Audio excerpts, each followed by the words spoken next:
No one's gonna fucking come to help me. It's fucking me against me, period. I had to invent a guy that didn't exist. I had to invent a guy that can take any pain, any suffering, any kind of judgment, be called nigger, be called whatever the fuck in the world, and be able to stand in the fucking room and say, go fuck yourself. You wanna break my motherfucking legs? So be it. I will reverse that pain and suffering, and I will take your soul. I was that guy who ran away from absolutely everything that I got in front of me. And so I had to man up. And I said, the first thing I gotta start doing is facing every fucking fear I have. No matter what the fuck it is, man. You can help yourself get through the times that suck. Real life. This is real life. 90% of your life will suck. 10% will be fucking happy. You may be a lucky guy and have a lot of fucking money, have a great ass woman, all this shit. Trust me, one-on-one with that fucking guy, he's missing something. His life still sucks because he hasn't faced something that bothered him his whole fucking life. Something is still eating that motherfucker up. Almost everybody. Everybody. Eating you the fuck up. But maybe you found a good way, how I did growing up, on how to ignore that voice that's saying, you ain't facing some shit. I was going in the water, so I was terrified of it. I mean, I can't even express. Have you ever had a big fear? And I know a lot of fighters have fears and stuff like that, but they get over them. But a lot of us have these fears that you just don't want to fucking face. And I have a lot of them. I had a lot of them. When I'm afraid of something, it's telling me you must conquer that. Thing. You must do that. Yeah. You have to go that way. And most of us don't understand that mentality.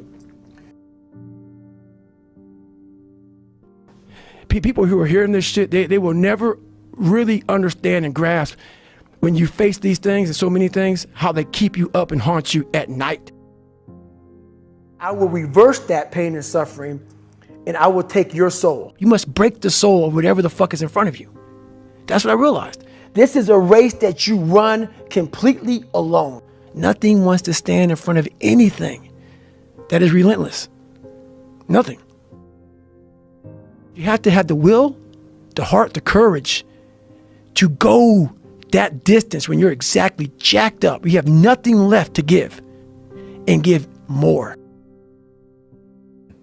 I'm not the best at anything. I'm not gifted. I'm just driven. And I started finding things that was comfortable. And the more things I found comfortable, the more uncomfortable my mind was. You start putting yourself in situations that suck, you'll find yourself. Yeah. You'll find it real quick. I'm gonna be gone 39 hours. Right. Running on a 1 mile track. Who the fuck? I'm not crazy, man. That shit sucks.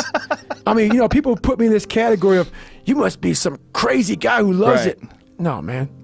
No, that's why I do it, though. That's the only way to callous your fucking brain, man. It's the only way to get hard. Every day you have to do this shit. Because why? When you stop doing it, you don't just maintain it.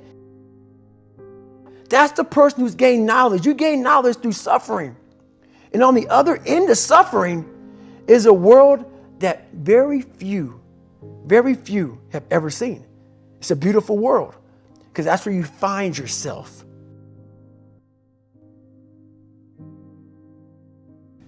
It's not in that comfort zone. It's in the discomfort zone is where my confidence is getting built. Triple down on your fucking weaknesses. Yeah. Find out something about yourself. You already know the good shit. You already know the happy shit. But I'll be damned if you ever see me looking like shit. I say what if a lot. It sounds corny and it sounds weak, but it's true. I was like, man, what story would it be if my fucking fat, dumb, lying to be friends with people, insecure ass can overcome this shit? And that what if mentality, like that dreamer mentality just would always fuel me. It would just fuel me, man. What if I can be a SEAL, man? What if I can go from running a quarter of a fucking mile, now I run 205 miles. What if I can go, what if I can go, and what if, how would that feel? So it became from being defeated to like, man, all right, motherfucker, maybe tomorrow we can go 0.75. No one would do this shit. No one would do this shit. You're the baddest motherfucker around. You're the baddest motherfucker ever lived. And I just kept fueling me with with the right kind of message that I needed to hear that I was never telling myself. And through time, it became reality. I failed, I go back to scratch. I use some positive motivation. I had like one day where I'm like fucking defeated. But I started realizing this is part of the process. This is part of the journey. I had to realize this is part of my process versus just saying, like I used to, I'm just not good enough. If I'm not good enough, we always say that shit. I'm just not good enough, and then we try something else. I'm gonna fucking make myself good enough. I know what's on the back end of fucking quitting. And it's a lifetime of thinking about why the fuck did I do that? And I ain't fucking doing that no more. Like, man, all right, motherfucker, maybe tomorrow we can go 0.75. It just became this different mindset. I turned negatives into positives. So I would take it like, who would even think about doing this? So I would sit on my couch saying, who at 297, who can't fucking swim that great, who's scared of the fucking water, would have the fucking balls? Who had the balls to fucking man up, quit a job, and go and just put everything on himself? So it's how I started talking to myself and putting myself in a whole different category, and that would fuel me the next day, and I just kept using that as fuel. What if you can surpass all of these motherfuckers? What if everybody who was fucking way up here started up here, and you started with no legs. You had to grow fucking legs to even start walking, and then crawling, and then running, and then you start passing people with all this given to them. I had to use all this negative shit that was making me weak and horrible as a person.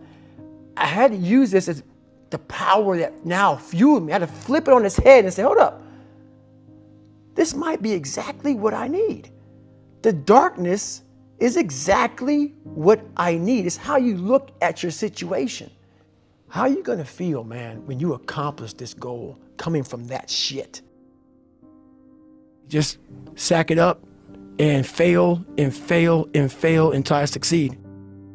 I wanna be able to look back on my life when I'm all dead and be so fucking proud of myself forever. This is all temporary shit to me. I want to be forever proud of who I was as a man and change who I used to be. The liar, the insecure guy, the guy who can, whatever. I want to be proud. If I die now, if I die at 80, if I die at 90, 100, I want to look at myself and say, proud of myself. My biggest fear in life is if there is a final resting place in this world and there's a final judgment and you talk to something much bigger than you. I don't want to sit down and have a conversation with someone, with something that says, you're in heaven, this is what you should have been on earth. And are you really in heaven now, or are you in hell? Thinking about how much I left on the table for fear, for not willing to go over the wall, and over the next wall, and over the next wall. So in my mind, I believe that. And God knows all. At least I believe that. I want God to be up there right now as we're speaking, writing stuff down, saying, my God, he exceeded even my expectations.